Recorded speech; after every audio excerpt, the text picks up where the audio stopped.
ગુજરાત સરકારના નાણામંત્રી કનુભાઈ દેસાઈએ ગુજરાતનું 2024-25નું બજેટ 2 ફેબ્રુઆરીના દિવસે સંસદમાં રજૂ કર્યું હતું, જેમાં તેમણે સગર્ભા બહેનો અને ધાત્રી માતાઓને આર્થિક સહાયતા પૂરી પાડવા માટે નમોશ્રી યોજનાની જાહેરાત કરેલ છે. આ યોજના અંતર્ગત લાભાર્થી બહેનો તેમજ માતાઓને 12,000 રૂપિયાની આર્થિક સહાય આપવામાં આવશે. તો શું તમે પણ નમોશ્રી યોજનાનો લાભ મેળવવા માગો છો?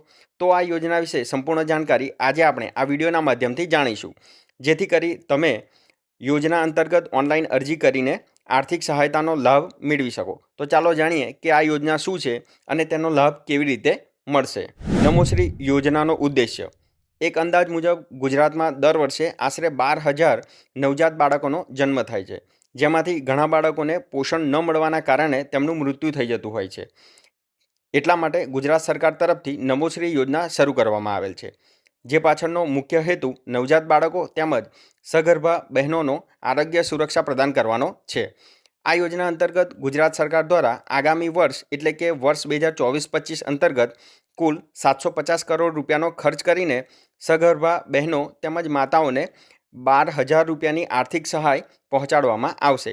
ગુજરાત સરકાર દ્વારા આગામી વર્ષ માટે આરોગ્ય વિભાગ અંતર્ગત 21,000 કરોડ રૂપિયાની જોગવાઈ કરેલ છે. નમોશ્રી યોજનાના લાભ વિશે જો વાત કરીએ તો ગુજરાત સરકાર દ્વારા નમો નામ પરથી બજેટની ઘોષણા કરતી વખતે 3 યોજનાઓની શરૂઆત કરેલ છે. એક છે નમો લક્ષ્મી યોજના, 2 છે નમો સરસ્વતી યોજના અને તેમાંથી એક છે નમોશ્રી યોજના. આ યોજના અંતર્ગત ગર્ભવતી બહેનોને તેમજ માતાઓને આર્થિક સહાયતા પૂરી પાડવામાં આવશે. આ આર્થિક સહાયતા ગુજરાત સરકાર તરફથી પ્રતિ લાભાર્થી 12,000 રૂપિયાની સહાય આપવામાં આવશે. તો મિત્રો, નમો લક્ષ્મી યોજના અને નમો સરસ્વતી યોજના માટે ઓલરેડી આપણે એક વિડીયો સંપૂર્ણ માહિતી સાથેની બનાવેલી છે, જે અમારી યુટ્યુબ ચેનલની અંદર છે, તો ત્યાંથી જઈને આપ જોઈ શકો છો. અને આપણે આ જે ત્રીજી યોજના છે નમોશ્રી યોજના, એની વિશે અત્યારે હવે માહિતી મેળવીશું. જેમ પ્રધાનમંત્રી માતૃવંદના યોજના અંતર્ગત ગર્ભવતી બહેનો તેમજ માતાઓને 2 હપ્તામાં 5,000 રૂપિયાની સહાય પૂરી પાડવામાં આવે છે, તે જ રીતે અલગ અલગ હપ્તા અંતર્ગત નમોશ્રી યોજનાના માધ્યમથી ગુજરાત સરકાર દ્વારા આ આર્થિક સહાયતા પૂરી પાડવામાં આવશે. આ યોજનાના કારણે નવજાત શિશુઓના મૃત્યુદરમાં ઘટાડો જોવા મળશે.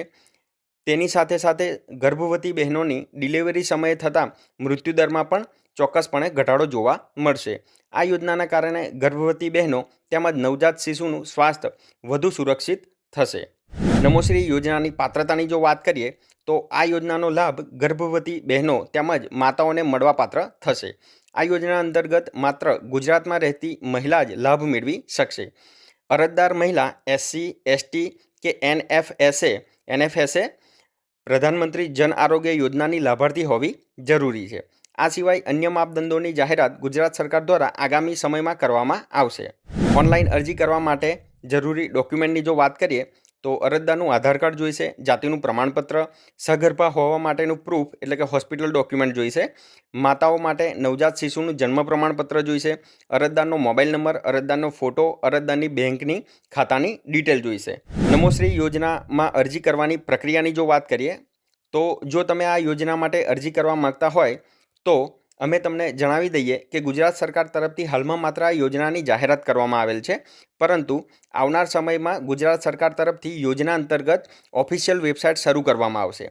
ત્યારબાદ ઓનલાઈન અરજી કરવાની પ્રક્રિયા શરૂ થશે.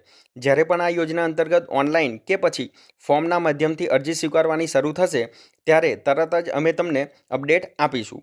જો તમે દરેક યોજનાની માહિતી સમયસર મેળવવા માગતા હોય તો તમે અમારા વોટ્સઅપ ગ્રુપ સાથે પણ જરૂરથી જોડાઈ જજો.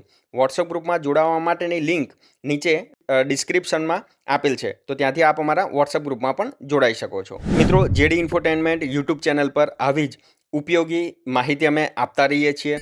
તો જો આપને અમારી આ વિડીયો પસંદ આવી હોય તો વિડીયોને લાઇક કરતા જજો અને આવી જ બીજી ઇન્ફોર્મેટિવ વિડીયોઝ માટે અમારી ચેનલ જેડી ઇન્ફોટેનમેન્ટને સબસ્ક્રાઇબ કરવાનું ન ભૂલતા અને બેલ આઇકોનને ક્લિક કરવાનું પણ ન ભૂલતા. જય હિન્દ, વંદે માતરમ.